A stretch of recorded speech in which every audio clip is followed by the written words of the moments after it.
Mwaka 1971 Robert Ashley alikuja na nadharia inayosema continuity theory aging. Sasa katika nadharia hii bwana Robert Ashley anazungumza vitu ambavyo ni vya msingi sana. Anasema hivi: mtu anapofika katika uzee wake huwa mara nyingi sana anafanya vitu vile ambavyo alikuwa akivifanya kwenye ujana na kwenye utu uzima wake, hata kwenye utoto wake.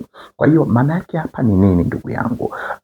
Vitu vyote ambavyo unavifanya leo, jambo lote ambalo unalifanya leo, kala tabia ambayo unaifanya leo, ujue kwamba Mungu akikupa uzee mwema, tabia hiyo hiyo ndio ambayo utakayofanya. Vitu hivyo hivyo ndivyo ambavyo utakuwa unavifanya. Kwa maana yake ni nini? Unavyozidi kujitrain kufanya vitu vizuri, unavyozidi kujijenga kwenye character, kwenye tabia iliyo bora, iliyo nzuri, hata uzee wako utakuwa ni uzee ambao umejawa na hekima, ambao umejawa na maarifa. Na ndio maana huwezi kuona ajabu wakati mwingine unapoona kuna baadhi ya watu ambao ni wazee kabisa na umri wao ni mkubwa kabisa. Tungetegemea kupata hekima kwao, lakini mambo wanayoyafanya, vitu wanavyovifanya, hata huwezi kwenda kuomba ushauri kwake, huwezi kupata hekima kwake. Ndio maana mtu mmoja akasema ya kwamba kuwa na mvi sio kuwa na hekima. Maana yake ni nini? Unapokuwa umefika hali ya kuwa uzee na hukujitrain kupata hekima, huwezi kudeliver hekima katika uzee wako. Ushawahi kuona ni mtu ambaye ni mzee sasa, unakuta anajishughulisha katika vitu fulani vidogo vidogo, na unajua kinachokuja kupungua nini pale? Ni ile tu hali ya speed, lakini atatamani na atataka kufanya vile vitu alivyokuwa anavifanya wakati alipokuwa bado ni kijana. Na ndio maana kwa mfano, kama alikuwa bado ni kijana, ni mtu mzima na alikuwa na tabia ya kuzurula, alikuwa ni mzuraji mzuri tu, hata uzee wake mtu huyu atakuwa ni mtu wa kuzurula mno. Na ndio maana wakati mwingine anaweza kwenda kwa mtoto wake akajikuta na mpaka mwezi mzima, miezi miwili, miezi sita, na wala hata hawazi kurudi nyumbani. Kwa nini? Mtu huyo katika ukubwa wake, mtu huyo katika utoto wake, mtu huyo katika ujana wake alikuwa ana tabia ya kuzurura. Kama alikuwa na tabia ya kulala, moja kwa moja atakapofika kwenye hali ya uzee ataongeza kulala mno, atakuwa ni mlalaji mno. Kwa nini? Kwa sababu kutoka na theory hii ya Robert Ashley, unaona kwamba tabia zinazofanyika wakati wa ujana na utu uzima ndizo ambazo zina reflect katika hali ya uzee. Ngoja nikwambie kitu.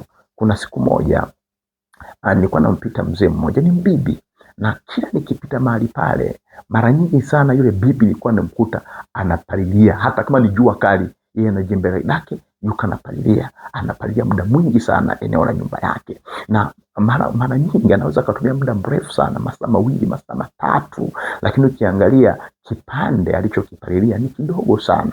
Kwa hiyo mtu huyu ananikumbusha nini? Ananikumbusha theory hii ya kwamba katika ubinti wake, katika ujana wake, alikuwa anachapa kazi, alikuwa anafanya kazi sana, na ukitaka kukosana naye, mzuie kufanya hizo shughuli. Unaweza kujikuta kwamba anakosana kabisa na wewe. Sasa hebu tuone kitu kingine hapa. Sasa ukiangalia hii theory ya Robert Ashley ya mwaka 1971, tunaona kwamba kile unachojifunza ndicho utakachokifanya. Kile unachojifunza ndicho utakachokifanya, ndicho utakachokiishi. Kama umejifunza na kujijenga kwenye tabia nzuri, ndivyo ambavyo tabia yako hata kwenye uzee itakuwa ni nzuri sana. Ushawahi kuona wazee ambao ni matapeli? Ushawahi kuona wazee ambao ni wavivu? Ushawahi kuona wazee ambao mpaka wanakela? Ni kwa nini? Hata kwenye ujana wao, hata kwenye kukua kwao walikuwa wanakela hivyo hivyo. Ona kwenye kitabu kile cha Timotheo wa pili 3:14. Timotheo wa pili 3:14. Maandiko yanasemaje? Ona,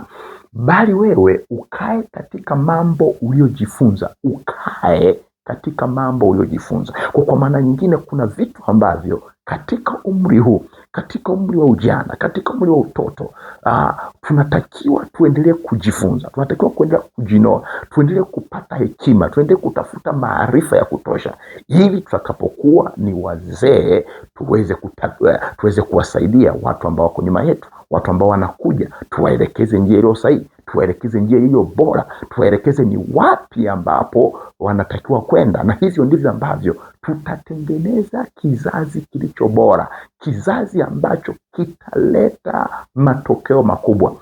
Mungu akubariki sana. Katika video hii, ni kipi ambacho kimekufurahisha?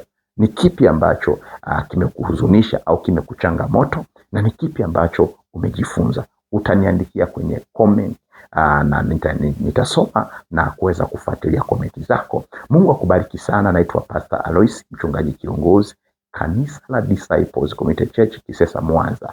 Karibu uweze kuabudu pamoja nasi kila Jumapili kuanzia saa 3 kamili mpaka saa 6:30. Mungu akubariki sana na uwe na majukumu mema. Amen.